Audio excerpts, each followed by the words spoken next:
Christchurch. Yep. So they're one apiece. They're one apiece, so another no, but I think that last race was 5 minutes. So just drawing our attention down to the next race coming up, we have St Joey's and Christchurch Grammar. Now the most interesting thing about this race is that both of these teams have got one win each. There's a protest from St Michael's on the start line there against the Christchurch Grammar boats. Right on the start there, it's very heated at the moment. Both these teams are ooching for every inch that they can, hopefully getting a red flag on the other boat after the start. Coming inside the sequence now, not long to go. Nah, 10. Go. And we have St Michael's in the blue, Christchurch Grammar in the red. The sheer speed of the St Joey's boats, they are flying literally next to each other but still capitalising, using each other's wind there. We can see the first St Joey's boat has tacked off to get some clear air. He's going to follow the Christchurch Grammar boat out to the left-hand side there. The speed of reaction, the reaction time of these crews is pivotal. It is so important that the crews are watching the boat that they're matching up on, feeding all information to their skipper, telling them when to tack, when to cover, but also keeping full control of their own ships as well. The crew work over the past 4 days has been absolutely exceptional.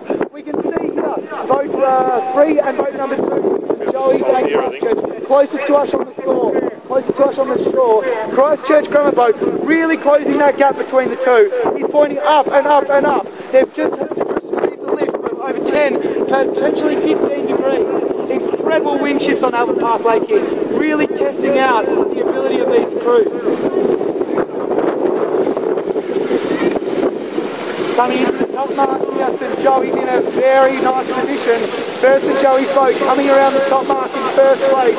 It looks as though Joey's may get second as well. Yes, they're a clear first. Second boat coming through. These girls are watching these marks, getting as close to them as possible, but making sure not to hit them. Those umpires' eyes are trained on their every move. Very, very close sailing between the Christchurch Grammar boys. Incredible work from them as well, ensuring no collisions between themselves. Could have dire consequences. Last boat here from St Joey's. Incredible roll touch from St Joey's, guys. I was speaking to one of their skippers before who informed me that in fact they've been doing quite a bit of sailing in fleet racing situations. It allows the team to forget about the rules and just concentrate on the sheer boat handling. There's certainly merits to that. We're starting to see other states competing in fleet racing championships purely to improve on their fleet racing, but also to improve on their boat handling abilities. Because quite often in these heat of the moments, the boat handling is forgotten while the screaming and the yelling and the crashing takes over. We can see that the Christchurch Grammar boys are literally creating a wall. They are shielding the St Joey's boat in number 2, trying to steal all of her wind. For those of us that are near sailing, we can see the wind coming through the city by the of the Christchurch guys creating this wall with their sails. They are blocking all of the wind and creating turbulence and giving the St Joey's boat dirty wind. And you can see it slowed her down slightly, but she's still got such great boat speed that she's very, very hard to stop. St Joey's coming in with a very, very clear first place at this final downhill leg. She has rounded mark number 3 in first place. It appears that Tim May, yes, Tim May in second as well. Joey's in a convincing 1-2 at the moment. Christchurch Grammar are really going to have to sail well in these last 2 legs. But as we know, on Albert Park Lake, absolutely anything can happen. There has been a call from the umpire there. There was green a protest flag earlier. It was a green flag, though, thankfully. It appears that was umpire David Hamer, one of our great umpires on the water here with his international juror qualification.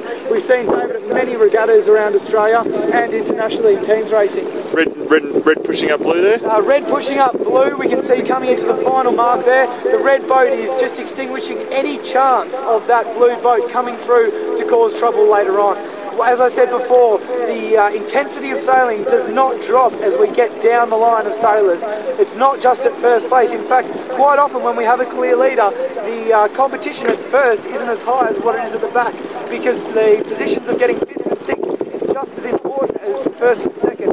They will determine the race. It appears St Joey's at the moment have got a very convincing 1-2, but again, nothing can be said given the fluky wind conditions on Albert Park.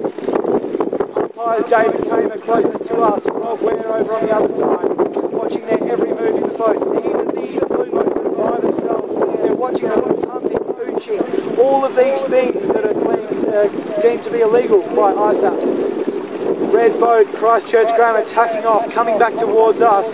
Potentially the wind dying out just slightly here. Fluky Melbourne conditions. Probably lost about 2 knots of breeze just then. But it looks as though the St Joey's boat is going to tack just on the finish line there. There's a first for St Joey's. Very convincing first. However, the speed of Christchurch Grammar coming across there. No, he's got a knock. Without that knock, he would have got it. But that is a convincing 1-2. That is a first second to St Joey's, which puts them through to the finals. There's Christchurch Grammar finishing in 3rd place. It appears Christchurch will get a 3-4-5 with St Joey's coming in for the win at a 1-2 and 6. 1-2 and 6, which is a winning combination for the St Joey's team. Incredible effort by the Joes, and they will be proceeding through to the grand final here at the 2012 Australia